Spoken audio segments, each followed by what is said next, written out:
YouTube کے تمام دوستوں کو میری طرف سے السلام علیکم۔ پیارے دوستوں، حاضر ہیں نئے پروگرام کے ساتھ۔ بہت سے لوگوں نے ہمیں میل کی، بہت سے لوگوں نے سوال کیا کہ جی ہم جو کام کرتے ہیں اس میں ہمیں ترقی نہیں ہو رہی، ہم جو کام کرتے ہیں اس میں کامیابی نہیں مل رہی، تو اس کے لیے ہمیں کیا کرنا چاہیے۔ پیارے دوستوں، عمل تو بہت ہیں، بہت عمل ہیں، اتنے عمل ہیں کہ اگر بتانا شروع کر دوں تو کئی دن گزر جائیں گے۔ لیکن کیا ہے کہ بہت آسان سا عمل میں آپ کو بتاتا ہوں، آپ وہ عمل شروع کریں، انشاءاللہ حالات میں تبدیلی آئے گی۔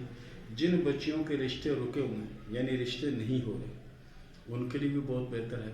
اور وہ بچیاں کہ جن کی منگنی وغیرہ ہو گئی، اب رخصتی یا شادی نہیں ہو رہی، ان کے لیے بھی بہت زیادہ بہتر ہے۔ اور اس کے علاوہ وہ لوگ جو کام کرنا چاہتے ہیں اور ایک بار دو بار نقصان اٹھایا، اس کے بعد انہوں نے کام ختم کر دیا کہ جی یہ نہیں چلتا، اور ان لوگوں کے لیے بھی جو کبھی ایک کام کرتے ہیں، کبھی دوسرا کرتے ہیں، کبھی تیسرا کرتے ہیں، کبھی چوتھا کرتے ہیں، ان کے لیے بھی ضروری ہے کہ کوشش کریں سورہ اخلاص جو ہے اس کو پابندی سے آپ جو نا کوشش کریں 3 تسبیح 303 مرتبہ سورہ اخلاص کو آپ پڑھیں۔ انشاءاللہ العزیز آپ کے یہ سارے معاملات جو ہے نا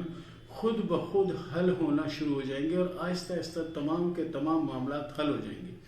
اور پیارے دوستوں، ایک چیز یاد رکھنے والی ہے کہ یہ جو عمل آپ کو دیا جا رہا ہے، اس کو اس لالچ میں نہ کریں کہ آپ کے پاس پیسہ آئے گا، اس لالچ میں اس عمل کو نہ کریں، اور اللہ کے حضور جتنی زیادہ ہو سکتی ہے توبہ استغفار کریں، اللہ کی رحمت ہوگی، اور آپ یہ پڑھتے رہیں گے تو آپ خود دیکھیں گے کہ آپ کے ساتھ کیسے معاملات ہوتے ہیں۔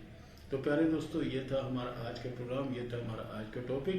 ملتے ہیں اگلے پروگرام میں، تب تک کے لیے اللہ حافظ۔